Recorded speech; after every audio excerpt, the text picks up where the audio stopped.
Okay, today I am going to be teaching about the lattice method. This is one of the things that we learned in seminar. It is an alternative algorithm. So say that we were doing 57 plus 23.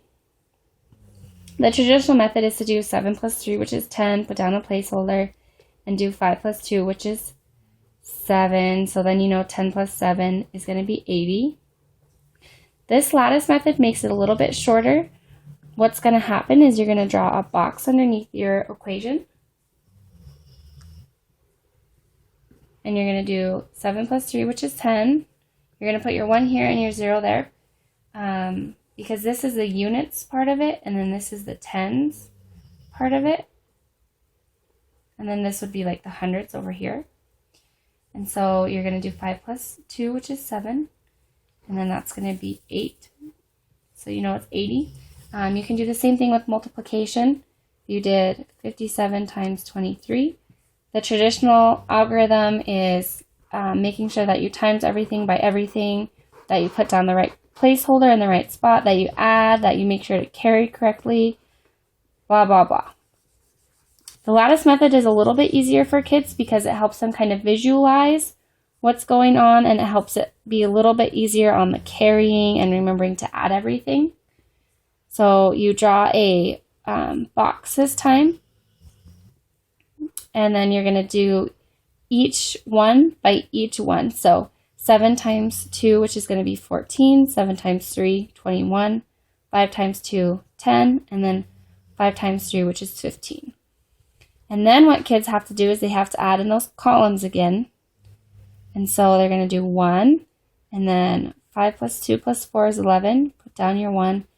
And then you carry 1 up, and that's going to be 3, and then that's going to be 1. So say we're doing the lattice method, but in a different base, say base 5.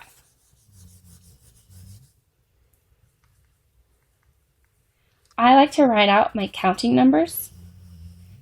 It makes it a little bit easier, so I'm going to write 1, 2, 3, 4. I can't have 5 in base 5. So it's going to go to 10, 11, 12, 13, 14. I can't have a 5, so it's going to go 2, 0 instead of 15. You can add and do the lattice method in different bases. It's just as easy. It's helpful. Say I had 12 times 13 in base 5. You can do the traditional way, which is kind of confusing because of how you have to carry and how it's different in a different base. So instead, I'm going to do the lattice. I'm going to do my numbers on each side, and I'm going to create my box. And then I'm going to do 2 times 1, which I know is 2. 2 times 3, which is 6, but I know it's going to be according to my counting numbers. I know that 6 in base 5 is actually 11. And then I'm going to go over here, and it's going to be 1, and then 1 is 3. And then I'm going to add these up. So I have 1 here, and then I have 1 extra than 5 here. So the extra goes down here, and then you carry your 1, and then that's going to be 2. Okay, if you are adding, same thing goes for adding in base 5. So this would be 5, right? So you'd put down 0, carry your 1, and that'd make that 3, 0. That's the traditional way. If you were to do it the lattice way, be a little bit easier. 2 and 3 is 5, but we know that 5 in base 10 is 10. So 1, 0, and then 1 plus 1 is 2, 3, 0. Okay, the last method that I'm going to cover is probably like a partial products. It's a subtraction. I think that's the name of the method. This is one of my favorite methods, though. You could also do it with division if you wanted to, but I'm just going to focus on subtraction. So I could do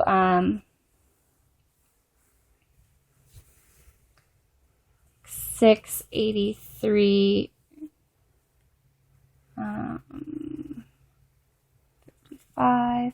Okay, so the way that this method works is instead of doing the traditional way of carrying and borrowing and all of that, which is kind of confusing, I would just do 500 minus 600, 50 minus 80, and 5 minus 3.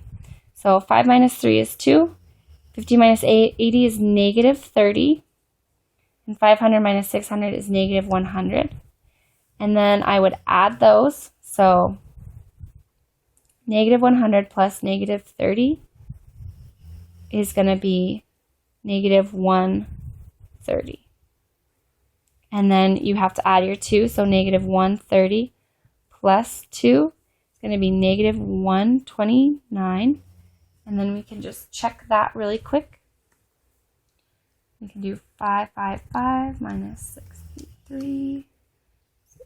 Oops, this isn't 8 because it's 2. All right, and there's that method.